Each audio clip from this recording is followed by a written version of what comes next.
Hi, everyone. I'm WFA Chief Meteorologist Pete Delkus. I want to give you a pretty thorough Dorian update. And I want to look back a little bit, and then we will look at the current situation, and then we will look ahead.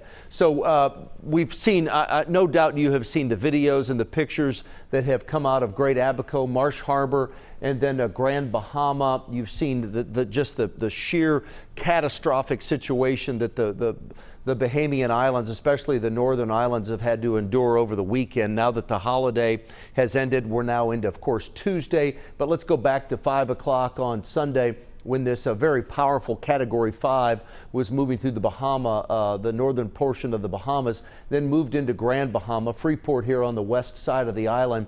But Sweeting Cape, as it moved through there, it became almost stationary for about a 24, maybe a 30-hour window of time.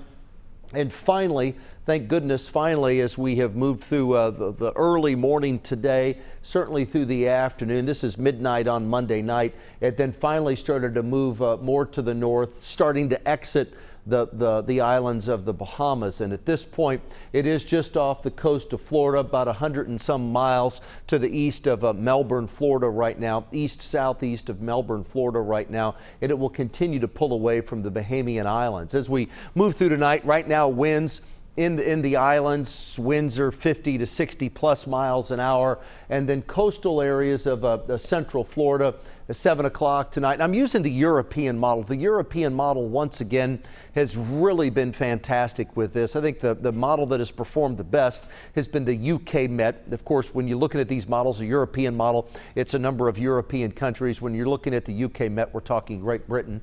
But we are looking at the European model here, and I do believe that this one, once again, has a fantastic handle on the winds and these hurricane force winds. By 7 o'clock on Wednesday, 7 a.m. Wednesday, center of it should be just around Daytona Beach. You can see those winds in Daytona Beach are at 62 miles an hour. By Wednesday at 7 p.m., Jacksonville, Florida, 55-mile-an-hour winds. St. Augustine, 64. Brunswick, Georgia, we're looking at 60-mile-an-hour winds. And by Thursday at 7 a.m., Savannah, Georgia, winds of 71. Charleston, 59. Brunswick, 58. And then it hugs the coast of South Carolina. Charleston, this is 7 p.m. on Thursday. Charleston of winds of 88. Georgetown, 67. Myrtle Beach, 59. Southport, 45. Wilmington, 41-mile-an-hour winds. Then it moves up into North Carolina. There's Wilmington, Morehead City, Hatteras, and it is just hugging the coast. It looks like coastal South Carolina, definitely coastal North Carolina, could have a direct hit, but then it hits, the eye does, and then it just continues to move off to the northeast. But watch this. This is Thursday night, Friday morning.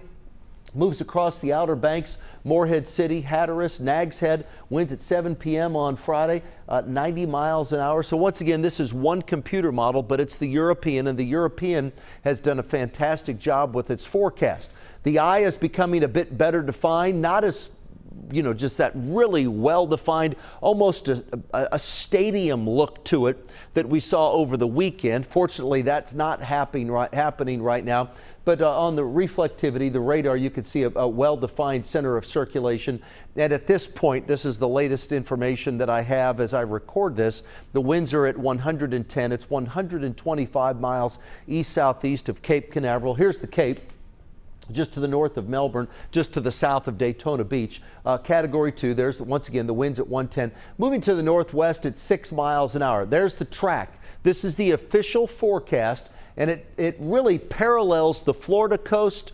This is Wednesday afternoon, Thursday, late Wednesday night, Thursday morning, now paralleling the Georgia coast, very, very close to the coastal areas of South Carolina.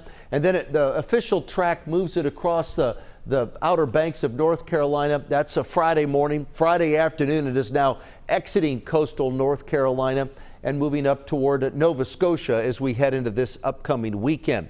We do have storm surge watches and warnings that are in effect from Florida through the Carolinas. We're looking at a storm surge that could be 2 to maybe 7 feet. Some places could see a storm surge even more than that. Certainly a lot of rain. Rainfall totals anywhere from 2 to 10 inches of rain from Florida all the way up through Georgia, south, and then of course North Carolina. I just wanted to give you a fairly in-depth Dorian update. Don't have this much time. I don't have this much time during our newscasts, but I wanted to give this to you on our YouTube channel. And again, you can keep an eye on Hurricane Dorian on WFAA.com for the latest. Otherwise, we'll have another update a bit later on tonight.